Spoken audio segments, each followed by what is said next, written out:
नमस्कार मित्रांनो, RTE ॲडमिशनचा अर्ज कसा भरायचा आहे, रजिस्ट्रेशन कसं करायचं आहे, आणि लॉग इन कसं करायचं, अर्जाची पूर्ण प्रोसेस ही आपण या व्हिडिओमध्ये पाहणार आहोत.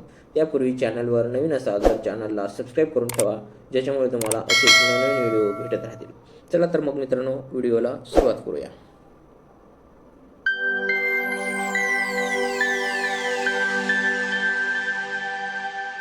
मित्रांनो, तुम्हाला सर्वात अगोदर क्रोम ब्राउझर ओपन करून सर्च करायचं आहे RTE 25%. सर्च केल्यानंतर इथे तुम्हाला गव्हर्नमेंट ऑफ महाराष्ट्राची पहिलीच वेबसाईट भेटेल. RTE 25% ॲडमिशन पोर्टल या लिंकवर क्लिक करायचं आहे. त्याच्यामध्ये इथे अशा प्रकारचं पेज ओपन होईल. तुम्हाला खाली काही त्या पालकाकरता सूचना दिलेल्या आहेत, त्या वाचून घ्यायचं आहे आणि त्यानंतर ऑनलाईन ॲप्लिकेशन या बटनावरती क्लिक करायचं आहे.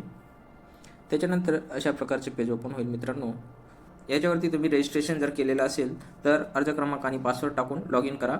जर तुम्ही रजिस्ट्रेशन केलेलं नसेल तर नवीन नोंदणी या बटनावरती क्लिक करायचं आहे. त्यानंतर अशा प्रकारचे पेज ओपन होईल. तुम्हाला इथे जिल्हा सिलेक्ट करायचा आहे आपला आणि बालकाचे पूर्ण नाव टाकायचं आहे. अगोदर सरनेम टाकायचं आहे. त्याच्यानंतर बालकाचं नाव आणि त्याच्यानंतर त्याच्या वडिलाचे नाव टाकायचे आहे. बालक जर तुमचा अपंग असेल तर होय करा, नाहीतर नाही करा. त्याच्यानंतर मुलाची जन्मतारीख टाकायची आहे. इथे मुलाची जन्मतारीख टाकल्याच्यानंतर तुम्हाला इथे मोबाईल नंबरच्या खाली रजिस्टर बटन अवेलेबल होईल. त्याच्यानंतर इथे तुम्हाला कॅप्चा भरून घ्यायचा आहे आणि मोबाईल नंबर टाकून घ्यायचा आहे आपला आणि रजिस्टर बटनावरती क्लिक करायचं आहे. तर तुमचा फॉर्म रजिस्टर होईल आणि तुम्हाला जे मोबाईल नंबर टाकलेला आहे त्या मोबाईल नंबरवरती एक SMS येईल. त्या SMS तुम्हाला मोबाईलवरती आलेला अर्ज क्रमांक आणि पासवर्ड इथे टाकून घ्यायचा आहे आणि कॅप्चा कोड भरून लॉग इन करायचं आहे.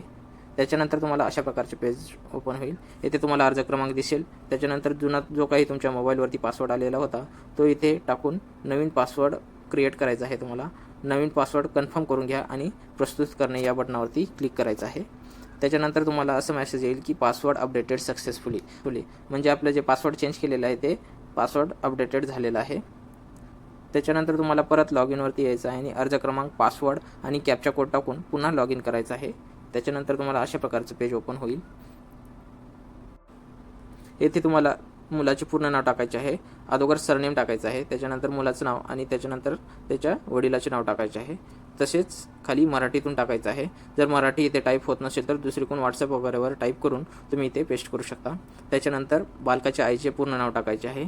त्याच्यानंतर बालकाच्या वडिलाचे पूर्ण नाव टाकायचे आहे. मग मुलाची लिंक सिलेक्ट करायचं आहे, पुरुष स्त्री जे काही असेल ते. त्याच्यानंतर स्थिती निवडा याच्यावरती क्लिक करायचं आहे. तुम्हाला अशा पर्याय येईल: सामान्य, विधवा, घटस्फोट घेणारा, अनाथ, एकल पालक. जो तुम्हाला सिलेक्ट करायचा आहे ते सिलेक्ट करायचं. त्याच्यानंतर तुम्हाला येथे वर्तमान पत्त्याचे तपशील भरायचे आहेत. घर क्रमांक, रस्त्याचे नाव, परिसर, जिल्हा दिलेला आहे इथे, तालुका, गाव. आणि त्याच्यानंतर RTE योजनेत लॉटरी प्रक्रियेद्वारे विद्यार्थीची निवड यापूर्वी केव्हाही झाली होती का? तर झालेली असेल तर होय करा, नसेल तर नाही करा. आणि त्याच्यानंतर जतन करा या बटनावरती क्लिक करायचं आहे. त्यानंतर तुम्हाला चाइल्ड डिटेल सेव्ड सक्सेसफुली असा मेसेज येईल. परत तुम्हाला येथे याच पेजवरती खाली गुगल पत्ता जतन या ऑप्शनवरती क्लिक करायचं आहे. त्याच्यानंतर तुम्हाला या पेजवरती घेऊन येईल. येथे आपल्याला ॲड्रेस, लॅटिट्यूड, लॉंगिट्यूड करायचं आहे. मॅपवरील प्लस मायनस बटन दाबून तुम्ही त्याला झूम इन झूम आउट करू शकता. मॅपवरती जो रेड लोकेशनचा जो ॲरो आहे तो आपण एका ठिकाणाहून दुसऱ्या ठिकाणी ठेवू शकतो. त्याला उचलून आपल्या राहत्या पत्त्यावरती ठेवायचं आहे आणि सेव्ह करायचं आहे. त्याच्यानंतर Google address updated successfully, the form will close now if you click on okay button असा मेसेज येईल तुम्हाला. तर इथे ओके करायचं आहे. त्याच्यानंतर परत जतन करा या बटनावरती क्लिक करायचं आहे आणि पुन्हा एक मेसेज येईल: चाइल्ड डिटेल सेव्ड सक्सेसफुली. त्यानंतर आपल्याला वरती अर्जावरती जायचं आहे. अर्जावरती गेल्यानंतर तुम्हाला कोणत्या वर्गासाठी प्रवेश घ्यायचा आहे ते मानक निवडायचं आहे. त्याच्यानंतर आपला धर्म कोणता आहे तो सिलेक्ट करायचा आहे.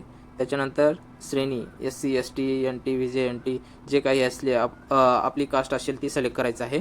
आणि त्याच्यानंतर येथे विचारलेलं आहे बघा, तुमचे मूल दिव्यांग आहे का? असेल तर होय करा, नसेल तर नाही करा. HIV बाधित संक्रमित आहे का? असेल तर होय करा, नसेल तर नाही करा. आणि आधार कार्ड क्रमांक, जर तुमचा आधार कार्ड क्रमांक काढलेला असेल तर होय करा, नसेल तर नाही करा.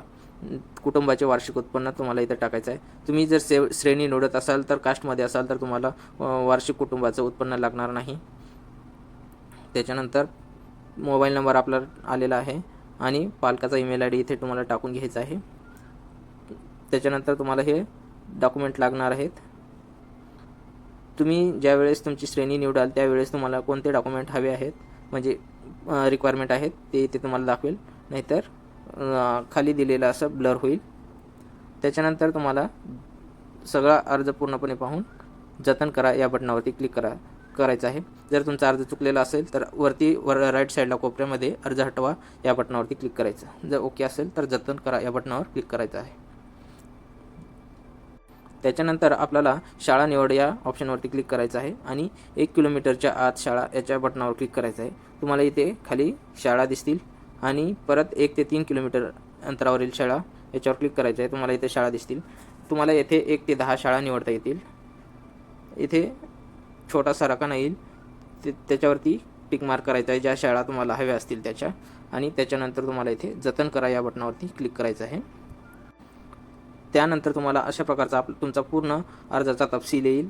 तो तपशिलाची प्रिंट काढून घ्यायचा मित्रांनो, आणि जोपर्यंत प्रवेश प्रक्रिया किंवा लॉटरी प्रक्रिया पूर्ण होत नाही तोपर्यंत हे आपल्याकडे ठेवायचं आहे. तर मित्रांनो, अशा प्रकारे आपण ऑनलाईन अर्ज भरू शकतो. तर धन्यवाद मित्रांनो. जय हिंद, जय महाराष्ट्र.